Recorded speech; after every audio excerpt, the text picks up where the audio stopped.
this one because I just woke up, as you can tell, and my wife's still asleep.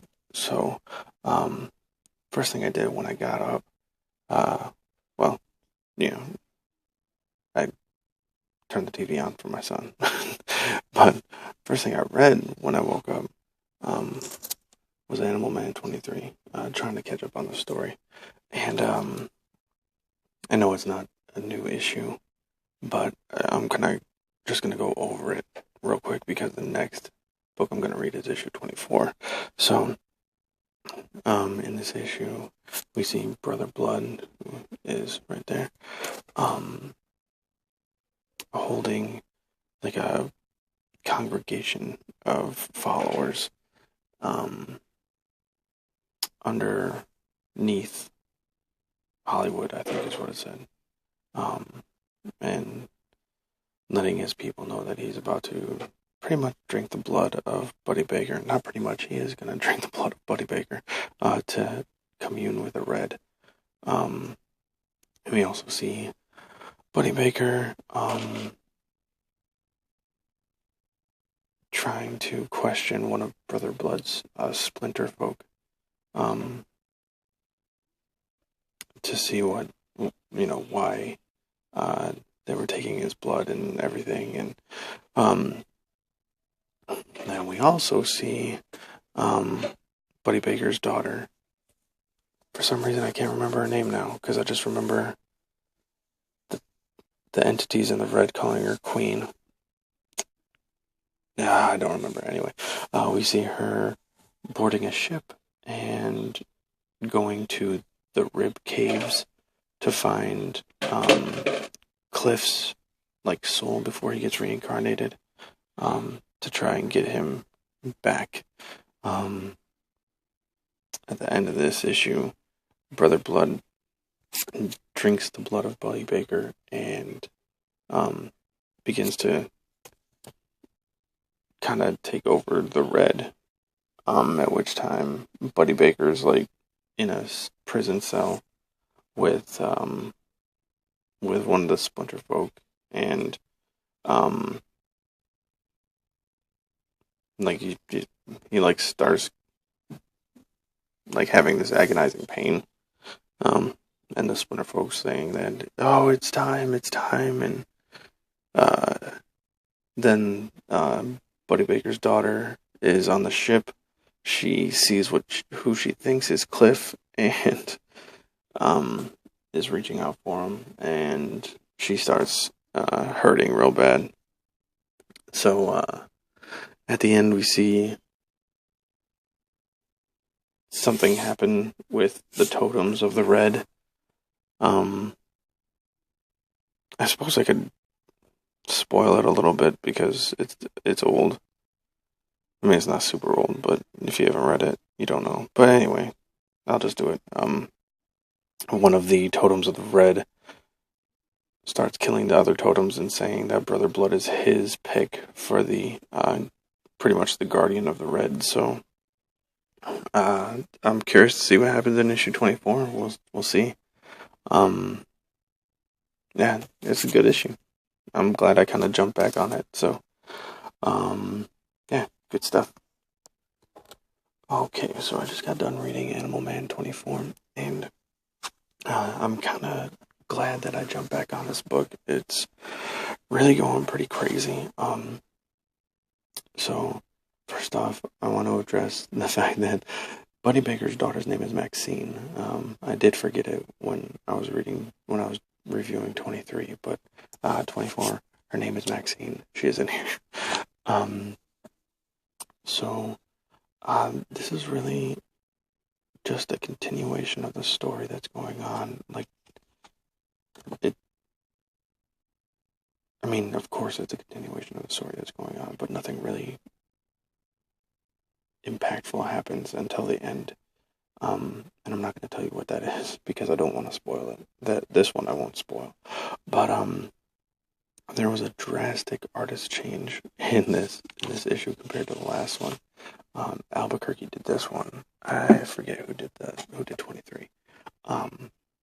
But this continues the story of Brother Blood taking over the Red started a war with him and his totem, who put him in power, started a war with the other totems. He wants to make it a monarchy instead of the like the parliament. I don't think it was parliament. I forget what they called it. But he wants to take over and be the sole ruler of the Red, and have Brother Blood as his avatar instead of Buddy Baker and Maxine.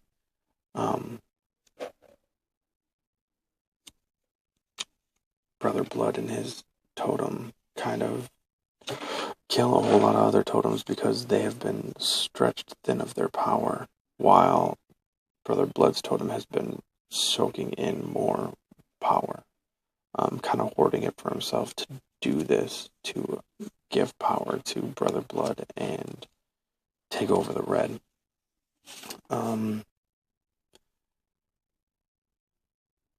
We also have Ellen is freaked out because Maxine's gone, and she calls Buddy Baker and tells him, and they kind of, I don't know if they reconcile, but they kind of do.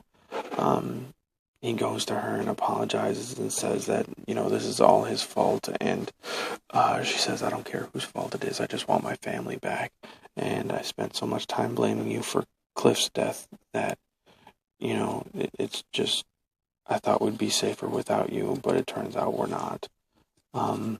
So Buddy explains to Ellen that he can't go back to the Red because his totems shut him out.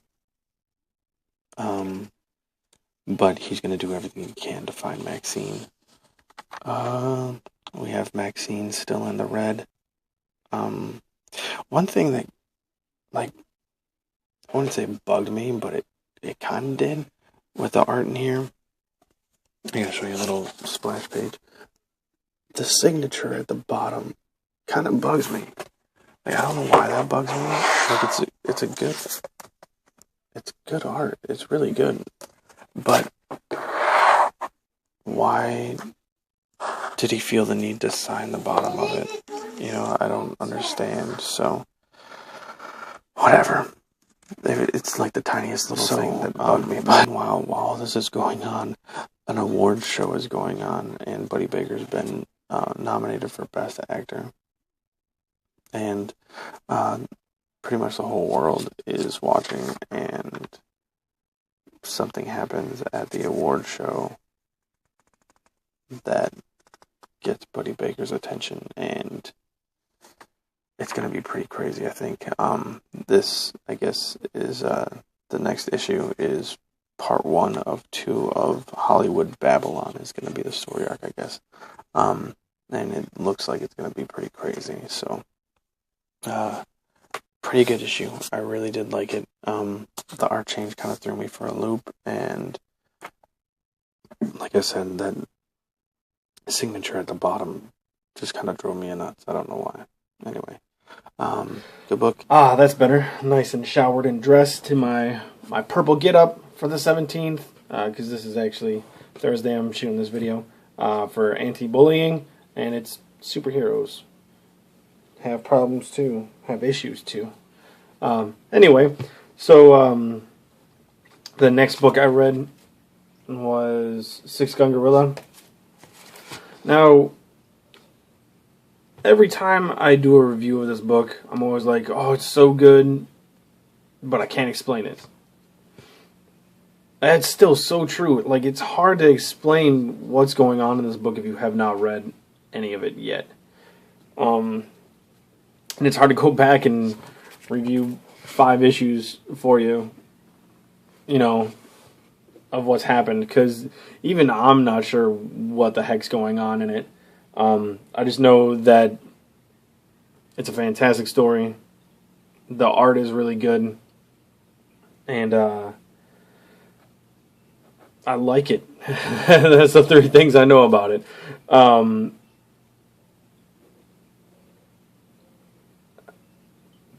So there's a guy. He wants to die. He just had a relationship that failed. He wants to die. And in the world they're in, they send suicidal people over to another, I think it's another planet, where there's a war going on. And these suicidal people have, like, psychic cameras implanted in their brains. And they broadcast a signal back to the people at home who watch. It's like virtual reality show of war. So our main character, his name is Blue. He's one of these people. He goes over there, and instead of dying like you're supposed to, he gets involved in something much bigger. He kind of decides he wants to be important now, and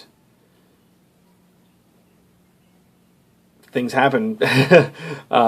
He comes into contact with the gorilla here, who has protected him. He's come across a village of people who have helped him out, and he's come across a kind of a sinister plot between the two sides warring, and it involves a lot of money. As he uncovered this, the people back home running like the broadcasting system cut his feed, and the people watching are starting to wonder, well, it didn't seem like he died. It seemed like something went wrong. You know what I mean? They're questioning it now. And Blue's ex, who works for the broadcasting company, helps a pirate broadcasting outfit get security codes to Blue's psychic video camera, and starts broadcasting again so people can see the truth about what's going on. That's about the best review I can give you on an overall scale of this book, but it is fantastic. If you haven't been reading this, if you haven't been keeping up, I would definitely go pick up the trade, because it's really, really good, and I really enjoy it. So yeah, that's my review for Six Gun Gorilla issue 5. Alright, now X-Men Legacy issue 18. Where to go with this review? Oh my god. A lot just happened. A whole lot just happened, and it does not look good.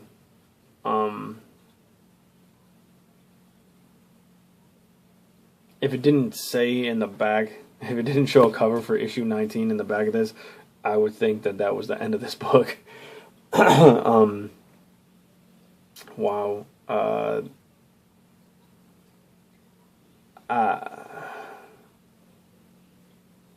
don't really know what to say.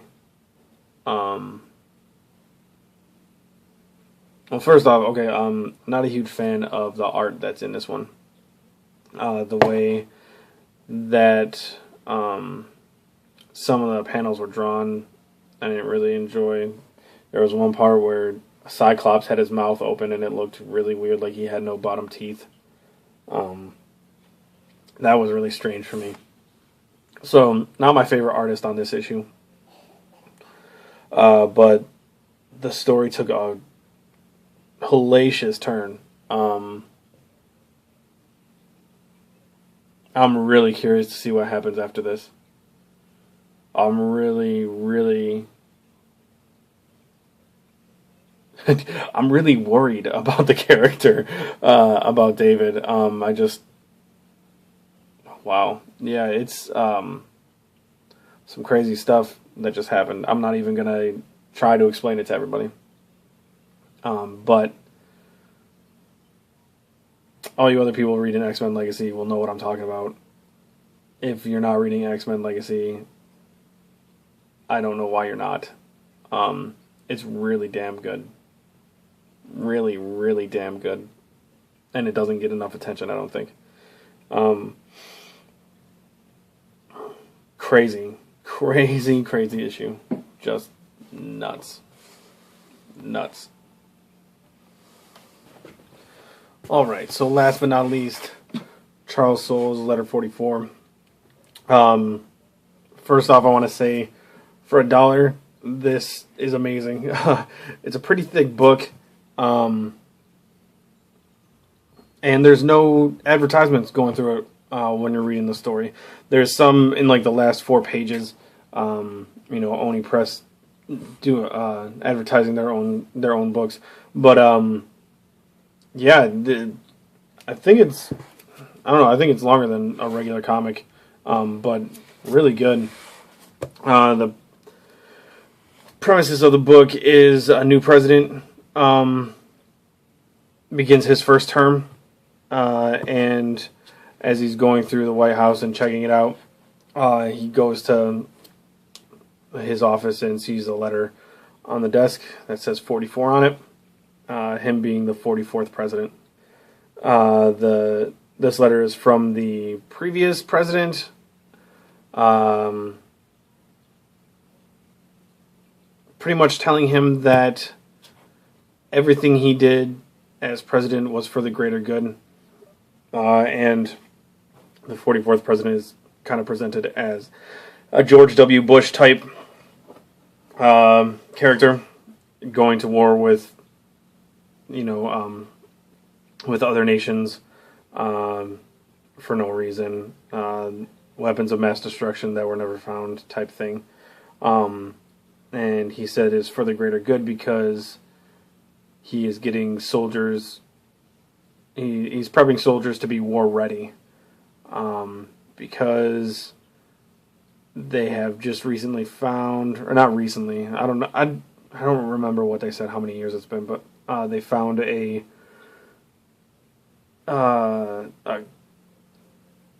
construct in an asteroid belt between Mars and Jupiter, and it wasn't built by anybody from the planet. Nobody's gone up in that area ever, I guess, in space. And oh, there goes the light. 1 second. So he thinks that aliens built this as a weapon and sent up a space shuttle called the Clark up to that area full of 9 men and women who are planetary heroes, pretty much, to go check out and see what it is. It's really interesting, and I'm definitely on for sure. Really good story. The art is really good. I'm very curious to see what happens next. This last page was pretty crazy. But yeah, it's pretty cool. It's pretty cool. If you guys didn't get a chance to pick this up, or you didn't pick it up for one reason or another, it's $1. Go pick it up if you can find it. It's really good. Yeah, it was just really good. I liked it a lot. It was really good. So that's my reviews for this week. I hope you guys got all your books you wanted and enjoyed all the books you got. I don't really have much else to say. I guess that's it. Whatever. I'll talk to you guys later. Have a good one. Bye.